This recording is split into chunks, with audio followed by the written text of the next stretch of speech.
చూస్తుంటే మ్యాడీ లక్ష్మిని వదిలించుకునే ప్రయత్నం చేయడనిపిస్తోంది. వాడికి లేని బాధ నాకెందుకో. నా బాధే నాకు సరిపోతుంది. అతన్ని ఎక్కడ దాచిందో కనుక్కొని అతన్ని అక్కడి నుంచి ఎలా తప్పించాలో ఆలోచించుకోవాలి. లేదంటే ఈ ఇంట్లో నా స్థానానికి నేనే ఎసరు పెట్టుకున్నట్టు అవుతుంది. ప్రేమకి చిరునామా అయిన ఈ రాధాకృష్ణుల్లాగే మీ ఇద్దరి మధ్య ప్రేమ కూడా నిష్కల్మషంగా, నిస్వార్థంగా ఉండాలి. శ్రీకృష్ణుడు సర్వశక్తిమంతుడైతే ఆ శక్తికి మూలం రాధ అని పురాణాలు చెప్తాయి. అలాగే మీలో కూడా ఒకరిలో ఉన్న శక్తి సామర్థ్యాలకి మరొకరు మూలంగా ఉంటూ ఒకరి విజయానికి మరొకరు తోడుగా నిలుస్తుండాలి.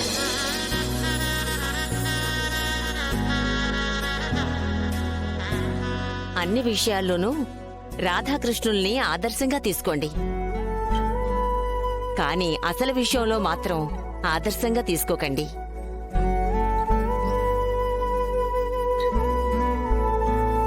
రాధాకృష్ణుణ్ణి ఎంతగా ప్రేమించినా ప్రేయసిగా మిగిలిపోయింది కాని భార్య కాలేకపోయింది.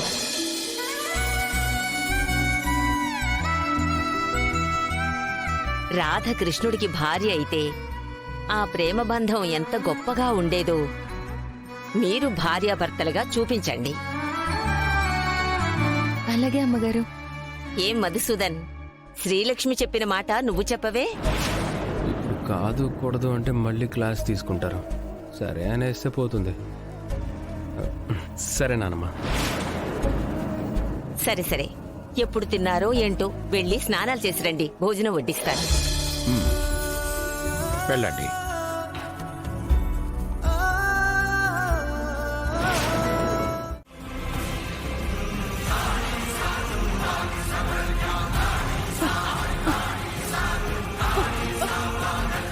పోలమ్మో ఏటైపోయినదిరా? నీ పెళ్ళ ఎందుకు ఇలా చేసింది? మీరదేదో మూరికెళ్ళినప్పుడు గొడవ ఏటైనా పడ్డారా? అమ్మా అదేం లేదమ్మా, మా ఇద్దరి మధ్య ఎలాంటి గొడవలు జరగలేదు. ఏ గొడవ జరగకపోతే పురుగుల మందు తాగాల్సినంత పనే వస్తాదిరా. రాత్రి మీరు వచ్చిన కాడి నుంచి చూస్తానే ఉన్నా, నీ పెళ్ళం రుసరుసలాడుతూనే ఉంది. దిష్టి తీస్తున్నా కోపంగానే ఉంది. రే, నువ్వు నా కాడేదో దాస్తున్నావు.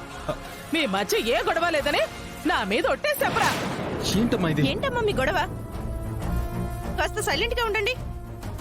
మాట్లాడుకునేది ఏదైనా ఉంటే బయటికెళ్ళి మాట్లాడుకోండి. ఒరే, ఇది చిన్న విషయం కాదురా.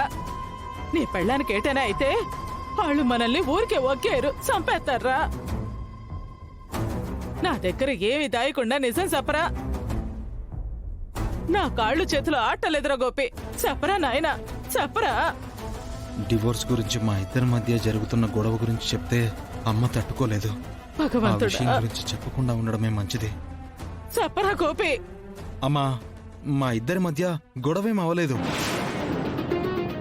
మేం బయటికి వెళ్ళాం కదా, అక్కడ వాతావరణం బాగా నచ్చడంతో ఇంకో 2 రోజుల నుండి వెళ్దామని చెప్పింది. అప్పుడే నువ్వు ఫోన్ చేసి పిలవడంతో నేను తన మాటకు విలువకుండా తీసుకొచ్చేశాను. ఆ కోపంతోనే ఇలా చేసిందమ్మా. అంత చిన్న విషయానికి ఇంత పెద్ద సమస్య తెచ్చిపెట్టిందేంట్రా? పోను నువ్వైనా ఆ మొక్క నాకు చెప్పాల్సింది కదా. తనంతగా ఇష్టపడతా ఉంటే ఇంకో 2 రోజులేం కర్మ, ఇంకో వారం రోజులైనా ఉండి రమ్మనే దాన్ని. ఇప్పుడు చూడు, దాని కోపం మన సావుకొచ్చి పడింది.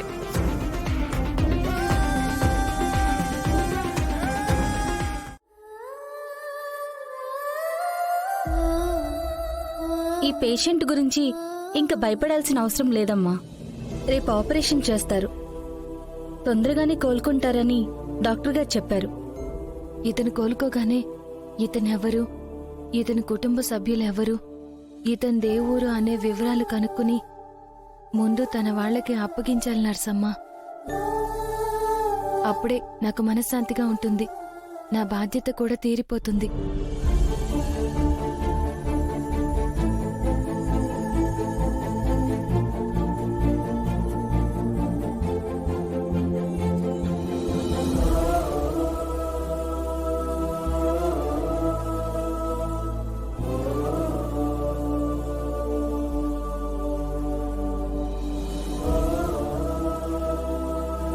రేపు మీకు ఆపరేషన్ చేస్తారు.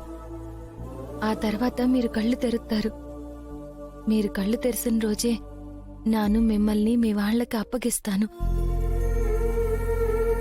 మీరు ధైర్యంగా ఉండండి. మీకు ఈ లక్ష్మితో పాటు ఆ శివయ్య కూడా తోడుగా ఉంటాడు. వచ్చావా అమ్మా?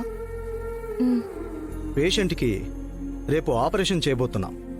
డాక్టర్ గారు, ఇంకా డబ్బులు ఏమైనా అవసరం అవుతాయా? ప్రస్తుతానికి ఏమీ అవసరం లేదమ్మా. కాకపోతే ఆపరేషన్ చేసే ముందు పేషెంట్కి సంబంధించిన ఫ్యామిలీ మెంబర్స్ దగ్గర ఫార్మాలిటీస్ కోసం సైన్ తీసుకోవాలి.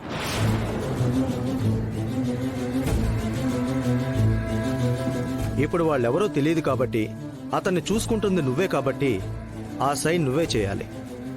అలాగే చేస్తాను డాక్టర్ గారు. సరేనమ్మా, రేపు ఉదయం 10 గంటలకల్లా రండి.